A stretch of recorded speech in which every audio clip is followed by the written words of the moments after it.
नमस्कार मंडळी, श्री स्वामी समर्थ. स्वामी समर्थ तुमच्या सर्वांच्या सर्व इच्छा आकांक्षा पूर्ण करो हीच मी स्वामींच्या चरणी प्रार्थना करते आणि आपल्या आजच्या व्हिडिओला सुरुवात करते.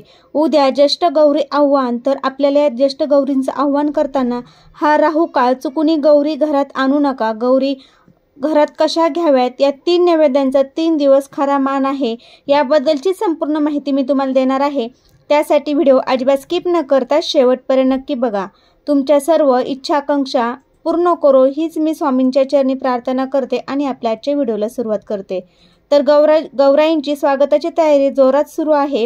वेगवेगळ्या तयारीने चित्र आपण गौराईंच्या सजावटीसाठी करत असतो. गौरी आव्हान हा महाराष्ट्रातील अनेक उत्सवांपैकी एक महत्त्वाचा सण आहे. गौरी म्हणजेच माता पार्वतीचा हा सण गणेश उत्सव साजरा केला जातो आणि या सणाची सुरुवात ज्येष्ठ गौरी आव्हानाने केली जाते.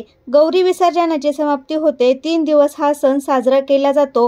यंदा 10 सप्टेंबर रोजी गौरी आव्हान केले जाईल. बुधवारी 11 सप्टेंबरला गौरींचे पूजन केले जाईल. तसेच गुरुवारी 12 सप्टेंबर रोजी गौरी आणि गणपती विसर्जन केले जाईल. मग आता गौरींचे आव्हान करताना शुभ मुहूर्त कोणता आहे, तसेच कोणत्या काळामध्ये आपण गौरींचे आगमन हे घरामध्ये करू नये, तसेच आता ही 3 दिवस आपण कोणत्या भाज्या बनवाव्यात, कोणत्या भाज्यांना जास्त मान आहे, तसेच कोणत्या भाज्या या वर्ज्य केल्या आहे, तसेच गौराई घरामध्ये आणताना आपण काय म्हणावे, याबद्दलची संपूर्ण माहिती मी तुम्हाला आजच्या व्हिडिओमध्ये देणार आहे. त्यासाठी तुम्ही व्हिडिओ अजिबात स्किप न करता शेवटपर्यंत नक्की बघा. तर उद्या प्रत्येकाच्या घरामध्ये गौराईंचे आगमन होणार आहे.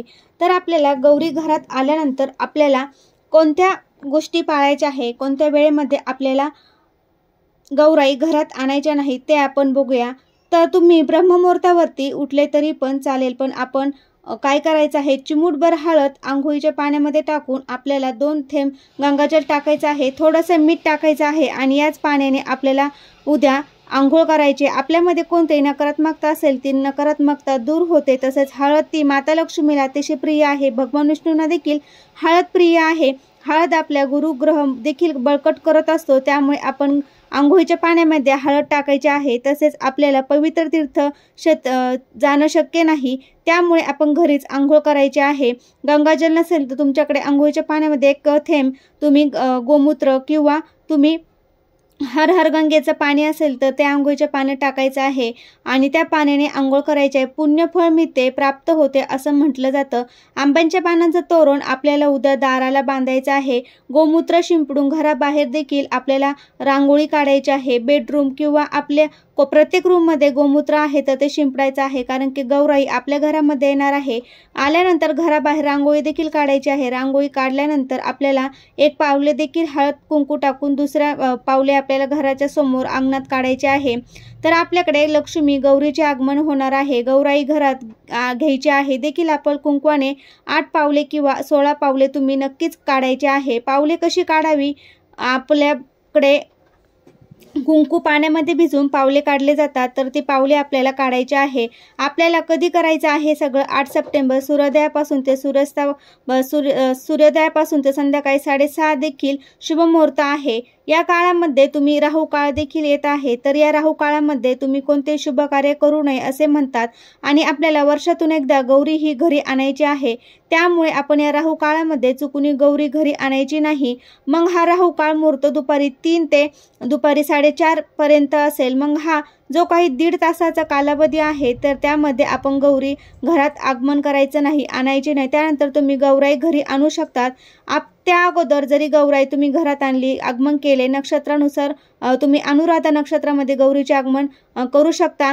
9 सप्टेंबर रोजी संध्याकाळी 6:04 मिनिटांपासून अनुराधा नक्षत्र प्रारंभ होत आहे. तर 10 सप्टेंबरला रात्री 8:03 असेल. अनुराधा नक्षत्र 8:03 समाप्त होईल. मग या कालावधीमध्ये तुम्ही गौराई घरी आणायच्या आहे. पण जो काही 1.5 तासाचा कालावधी आहे तर चुकून गौराई या दिवशी घरात आणू नये. आता गौराई आणल्यानंतर आपल्याला गौराई जेव्हा आपल्या दारामध्ये येतात तेव्हा जी महिला गौराई घेऊन येते तिच्या पायावरती आपण पाणी टाकायचं आहे. तिच्या पायावरती स्वस्तिक काढायचं आहे. महिलांनी हळदी कुंकू लावायचं आहे. तसेच गौराई देखील आपण हळदी कुंकू लावायचं आहे. आणि गौराईंकडे प्रार्थना करायची आहे की सोन्याला पावलाने तू आमच्या घरामध्ये सुख, शांती आणि समृद्धी तुमच्यासोबत घेऊन येऊ दे, आपण म्हणायचं आहे. त्यानंतर गौराईला ओवाळायचं आहे. पुढे आपण कुंकवाची पावले ही काढलेली असते, गौराईला त्यामध्ये घ्यायचं आहे. आता गौराईला जेव्हा आपण आतूनच ओवाळतो 16 सुवासिनी बोलावू शकतो किंवा 16 सुवासिनींना बोलणे शक्य नसेल तर तुम्ही अगदी 5-2 सुवासिनी बोलून तरी आपण चालेल. हळदी कुंकू लावायचं आहे, त्यांची ओटी देखील आपण भरायची आहे. तसेच जी पण आपण महिला आहे ती गौराई घेऊन आलेली आहे घरामध्ये, तर तिची व्यक्ती गौरी असते, बहीण असते, नणंद असते, तर त्या व्यक्ती तिची देखील आपण ओटी ही भरायची आहे. तिला तसेच असेल तर आपण तिला तसं जाऊन द्यायचं नाही. आपल्या घरामध्ये आपण जो कोणते नैवेद्य बनवले आहे तर गौराई जेव्हा पहिल्या दिवशी येते तर तिला शेपूची भाजी आणि भाकरीचा नैवेद्य हा केला जातो. शेपूची भाजी भाकरीचा नैवेद्य आपण करायचा आहे. पहिल्या दिवशी आपण बाकीचं काही गोडधोडाचा पदार्थ आहे तर ते देखील बनवू शकतो, पण आपल्याला भाकरीचा नैवेद्य हा पहिल्या दिवशी दाखवायचा आहे. कांदा लसूणवर जे आपण स्वयंपाक करायचा आहे. घरामध्ये मांसाहार देखील आपण चुकूनही करायचं नाही. आपण मांसाहार करत नाही, पण बाकीचे जे काही व्यक्ती असतात ते बाहेरून पूजा करत असतो तर आपल्याला त्यांना देखील मांसाहार करायला लावायचं नाही, याची आपण काळजी घ्यायची आहे. काही सेवा असतात तर त्या सेवा करायच्या आहे, पुण्यफळ आपल्याला त्याचं मिळतं.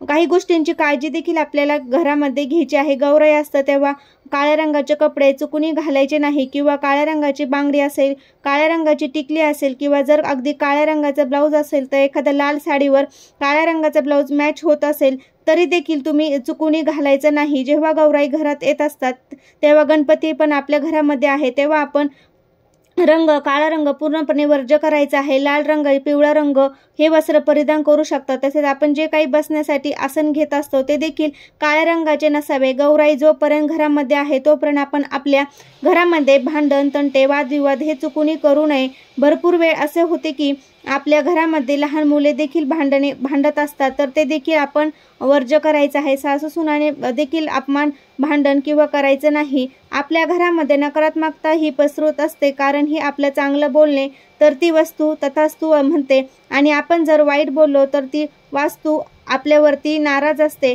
तर आपण चांगले शब्द बोलायचे आहे. गौराई घरामध्ये असल्यावरती कुणालाही आपण अन्न ग्रहण केल्याशिवाय जाऊन द्यायचं नाही. प्रत्येक व्यक्तीला थोडं का होईना प्रसाद आपण द्यायचा आहे.